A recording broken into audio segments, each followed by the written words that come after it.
name's Morgan and I am back for apparently the only video I make in a year. This is my favourites of the year from 2023. So I'm going to go through some really quick stats, some honourable mentions, and then my absolute favourites of last year. I'd say overall I had a pretty good reading year. I read 62 books and I had an average star rating of 4.16, so yeah, not bad at all. So I had 7 absolute 5-star reads and then a load that were 4 stars and over. So 4.25s, 4.5s, 4.75s. So my absolute favourites, which I'll do last, are the 7 books that I rated 5 stars at the time. And then the honourable mentions are ones that I didn't give 5 stars, but I just haven't stopped being able to think about, and just kind of vibes based. It feels right to mention these books. Maybe they're books that I don't really see other people talk about too much, or they're a bit older. So yeah, that is kind of how I've decided. Like last year, it's entirely vibes based. So there are some books that I gave 4.75 that I'm not mentioning here, whereas the lowest rated book in this video will be 4 stars. So if you want to see all of what I ranked everything, then I will link my story graph below. Okay, so starting with the honourable mentions, I have 6 I think to talk about, some fiction, adult fiction, middle grade fiction, and 1 non-fiction as well. So starting with adult fiction, my first honourable mention is My Monticello by Jocelyn Nicole Johnson. This is blurbed by Roxane Gay as absolutely unforgettable, and turns out that is very accurate. This story follows a group of people through some kind of unrest, so there's rolling blackouts, there's implied climate disaster and white supremacist attacks as well in Charlottesville in North Carolina. Is that in North Carolina? Questions American geography.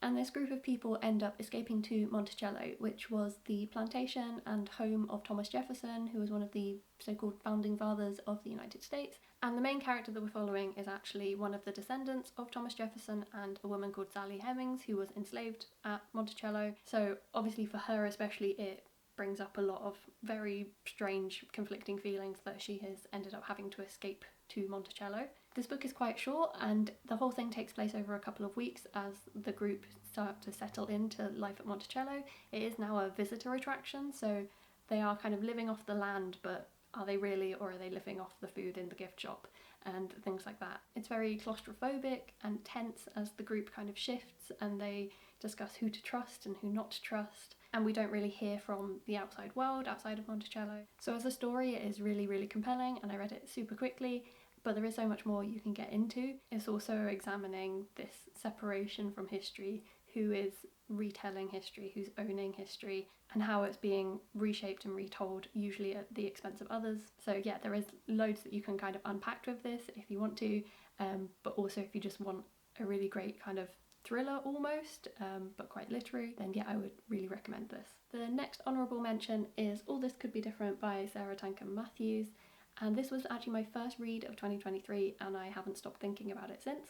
This follows a woman in her early 20s, just kind of through life, through terrible landlords and eviction threats and finding a job and not really liking that job very much, and finding a group of friends that kind of get you through it. It sounds like not much happens, and I will say that is kind of the point. Like when she is trying to find a job, that is obviously all she can think about, so the whole book is about her trying to find a job. And when she's maybe going to get evicted, that's all she can think about. So it has this real sense of something hanging over you. So if that doesn't sound like your kind of thing, there's really not much plot happening here, then avoid this one. But if you don't mind just being in a character's head, then I think this is really great, especially if any of those things sound relatable to your experience of the early 20s or any point in your life, then it's also quite cathartic, I think, to read from that perspective. So yeah, not much plot, and it is very slow paced, but it's kind of about finding yourself through finding your people. So finding friends who are way more radical than you and ones who are more conservative than you, and kind of figuring out who you are along that spectrum by meeting new people and all that kind of stuff that happens when you've just left uni or college. And like the title says, it's kind of about this creeping feeling that maybe this Western capitalist life isn't all it's cracked up to be, and maybe things could be better than this. Now I want to mention a couple books I got from the library, so I don't have copies with me, but these are some middle grade fiction that I absolutely loved last year. So the first book I want to mention is a bit of an older book. It was published in 2012, and that is The One and Only Ivan by Catherine Applegate. I have wanted to read this since it came out. Something about that cover on the Waterstones tables like 11-12 years ago had me intrigued, and I'm so glad I finally got around to it. It was so worth the wait. This is loosely based on a true story of a gorilla called Ivan, who is a roadside attraction basically. He's not in a zoo, but he's in a shopping centre, mall, and Ivan's been living the same day over and over again for 27 years until a baby elephant arrives to kind of boost visitor numbers basically, because he's kind of getting a bit old and everyone's seen Ivan. So the person who runs this kind of enclosure brings in this baby elephant and everything changes. It's told from the perspective of Ivan, and he is just one of the best characters I read all of last year. It's funny and sweet, and it will make you cry multiple times, but yeah, if you missed this when it first came out, it's definitely worth getting around to at some point. Another middle grade book I want to mention, which is just delightful, is The Secret of Haven Point by Lizette Orton. This is about a lighthouse in the northeast of England where a group of disabled kids called Recklings, they live there together as this found family, and they're protected by mermaids, so, you know, it's the best premise. This is by a disabled author, and the way the characters' different ways of doing things are written are so perfectly woven in without being kind of too on the nose. I mean, I get when I'm reading kids' books that sometimes things will be set out quite plainly, but this kind of really wove it into the story in a perfect way. You've got representation like characters considering their spoons before starting an activity, or another character taking their friend's arm for a sighted guide. Plot-wise, there is a mystery as a stranger appears kind of on the outskirts of this lighthouse, which is basically their safe zone where they're free from kind of ableism and all of that. So it's about, through meeting this stranger, the things that you gain and lose, and what the wider world gains and loses by you staying in your comfort zone. It's a great message and story for kids or adults, and I mean, it's got mermaids, so... The last middle grade honourable mention is a graphic novel, and that is called Saving Sorya, and this is about the conservation and bear bile farming industry in Vietnam. The main character is a conservation volunteer who raises a sun bear from a baby, and it follows their bond as the bear grows up, and obviously at some point she has to let him go free in the wild. The art is so beautiful, there are so many pages that I would happily have prints of on my wall, and it's about a topic that I haven't heard anything about at all or seen any books about, like who knew that bear bile farming was a thing. And there are lots of facts about sun bears and conservation and the farming industry in the back as well, so you can learn more about the non-fiction side of things. It's overall just a 10 out of 10 graphic novel that I haven't seen anyone talking about, so I wanted to give it a shout out. My one and only non-fiction honourable mention is Fever Pitch by Nick Hornby, and this is perhaps the most niche book on this list, so I'll be quick. This is by Nick Hornby. He's a novelist mainly, I think, who wrote About a Boy and other books like that, but this is actually his memoir of being an Arsenal fan during the 1970s to the 1990s. I'm an Arsenal fan myself, so this was perhaps one of the most relatable reading experiences I've had, especially reading it during last season when it was looking so good for so long, and well, we all know how that ended. But yeah, it was strangely cathartic to read the long game while that season was happening, of going, okay, actually it's fine. If you're a fan for 30 years, it will come round again, hopefully. Like I said, it's about kind of the 1970s to 1990s. It was published in 1992. So it's also a really interesting insight into the absolute hellscape that football was then, of, you know, racism, misogyny, homophobia, etc. Not saying that those things have gone away in football, but yeah, it definitely sounds a lot worse at that point. So it is quite dated in places, and it's not like the most incredible writing or anything ever, but if you're an Arsenal fan or a football fan or just into sports memoir, then I would recommend it. Okay, now we're on to the official favourites. So these were the 7 books that I gave 5 stars in 2023. To me, 5 stars is kind of, I couldn't think of anything objectively to dock points from it. And I also had to have just a really great reading experience or have got a lot from it. I have 4 non-fiction and 3 fiction books to talk about. The first book I want to mention I got from the library, so I don't have with me, but that is Conversations with People Who Hate Me by Dylan Maran, who you might know as the voice of Carlos in Welcome to Night Vale, the podcast.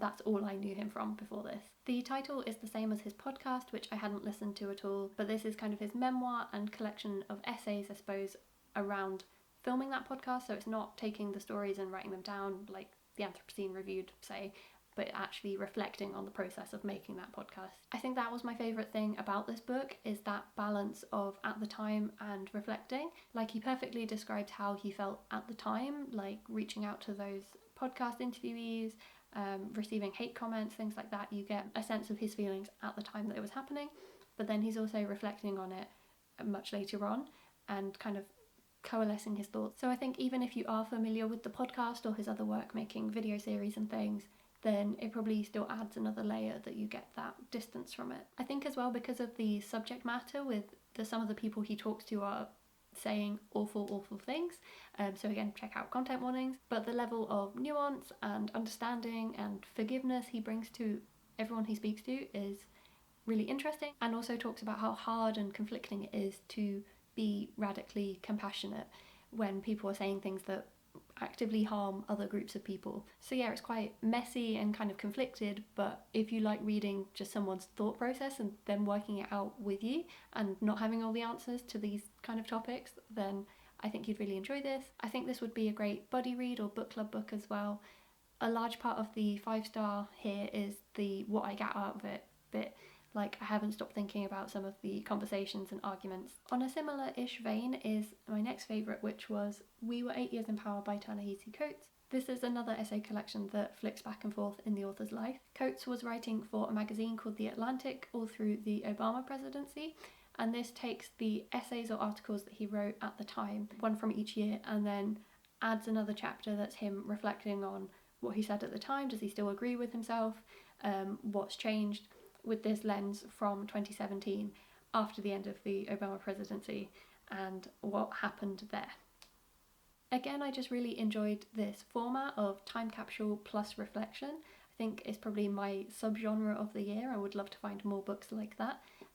But he's also just an incredible writer on a sentence level. So yeah, if you do know any other books that fit this kind of subgenre, please do let me know. Another essay collection / memoir, this is Sitting Pretty, The View from My Ordinary Resilient Disabled Body by Rebecca Tausig. This was a great read. Her writing is so warm, I suppose.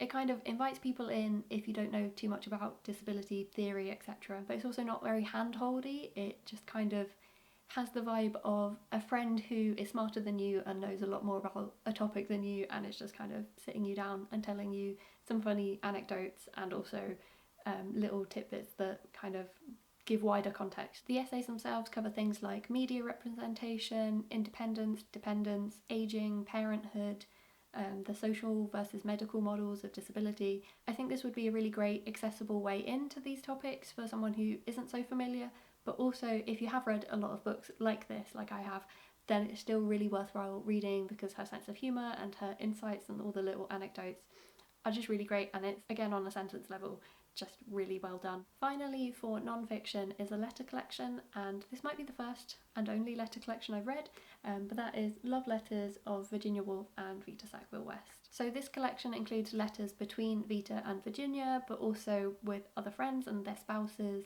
and also little bits of their diaries too. And it starts right when they meet all the way up through their friendship and romantic relationship and all the way to Virginia's death. Spoilers. I will say at the start it felt a little bit odd to be reading letters that are so personal to each other, and I don't know, it just felt a bit strange. But if you can get past that and once you're into it, all the little kind of names they give each other, all the in-jokes, yeah, the way they describe each other are just so romantic. There's not really another word for it. Like, adorable sounds weird for two grown-up adult women, you know. And I also loved all the tiny little insights you get into what's happening in the world, like the UK political situation, and you've got the start of World War II, things like that, and all these kind of things they allude to and how it's affecting their daily life. I will say that if you read a lot of romance, I don't particularly, but yeah, if you do read romance, then just something to be aware of that I've seen other reviews mention is that obviously every time it builds up to them meeting in person, we don't get to see that bit. That isn't in the letter, obviously. So yeah, there's kind of a lot of build up and then cliffhangers and then it will build up again. But overall, it follows so many years of their lives that you get a really good picture of them in this slow burn romance way. Now I have 3 fiction favourites from the year, and I will be starting with a graphic novel. This is Hilda and the Troll by Luke Pearson, and I love this book so much. This is the first in a series of graphic novels that follow Hilda. It's also what the Netflix show is based on, if you've seen that. For me to give a graphic novel 5 stars, I have to absolutely love the art in it. Again, this book has so many pages that I would very happily put on my wall. I was very close to pulling this book apart and just having it as prints. So Hilda lives in this low fantasy Norway in the countryside with her mum and her deer fox Twig, and she goes on all sorts of kind of magical folklore-y adventures. You know, there's trolls and woodsmen, and as in a man made of wood, not a woodsman. I realise that is an actual word. And yeah, it's so magical and whimsical, and I don't really know what cozy means anymore because it's kind of extrapolated into something else, but very low stakes. So even when there is a bit of drama, you know it's all going to be fine in the end. My next favourite is actually a sequel, so I will be very quick, but that is The Kingdom of Copper by Shannon Chakraborty. The first book is The City of Brass, and the third book is The Empire of Gold. But I am a sucker for the middle book of a trilogy, so Kingdom of Copper it is. The City of Brass was in my favourites last year, so I will link that video if you want to hear more about that. But yeah, if I thought this was a good book, then I didn't know what was coming in the rest of the series. I obviously don't want to spoil anything, but this series goes places, and yeah, it's just so good. So what are these books actually about though? So they are fantasy, they're set in 1800s Egypt and kind of the magical next door city of Daevabad, where there's djinn and lots of kind of magical creatures, but I say it's more about the kind of political alliances and tribal alliances in this very, very unstable world. I buddy read this series really slowly, so I have spent 20 months with these characters constantly in my head, and honestly I'm gonna really miss them. This series does so much right, but I'd say the highlights are the descriptions. Like, everything is so cinematic. This would make an amazing film or TV show, and the characters develop really realistically and really slowly as they kind of make horrible mistakes and learn from each other and grow to like each other and things like that. Also, it's really not the focus of the series, but if you love a slow burn romance, you probably should read these. And we have come to my last favourite of 2023, and that is Great Circle by Maggie Shipstead. Before I mention anything else, I want to say do not be fooled by the size of this if you see it in a bookshop or a library. It looks about like, what, 300, 400 pages? It's nearly 700 pages. Like, this book is heavy. It's almost like Bible paper. So yeah, just be aware, this book is long, it just doesn't look that long. This was shortlisted for the Booker Prize and the Women's Prize, so it's been around, but I finally got to it last year, completely on a whim, to be honest. This copy was at my free little library on my commute, and I'm so glad it was because I probably would have never picked this up otherwise, and it's now one of my favourite books ever. In case you don't know what it's about, it's one of those books that is described like a sweeping tale, basically. Like, you follow a couple of characters through their whole life. And there are 2 different time periods as well to the book. So from the 1910s to the 1950s-ish, you've got a character called Marion at a time when there aren't many female pilots. She is a pilot and wants to complete a great circle, so fly from pole to pole. But that ends in tragedy when she crashes into the Antarctic, or so it seems. And then in the 2000s, we're following the actress who's about to play Marion in a film of her life, and she goes on this research deep dive and perhaps discovers more to Marion's life and the end of her life. Honestly, I know that I cannot sum this book up with any sort of justice, but I think the main word I want to get across is that this book is so rich. There is so much here.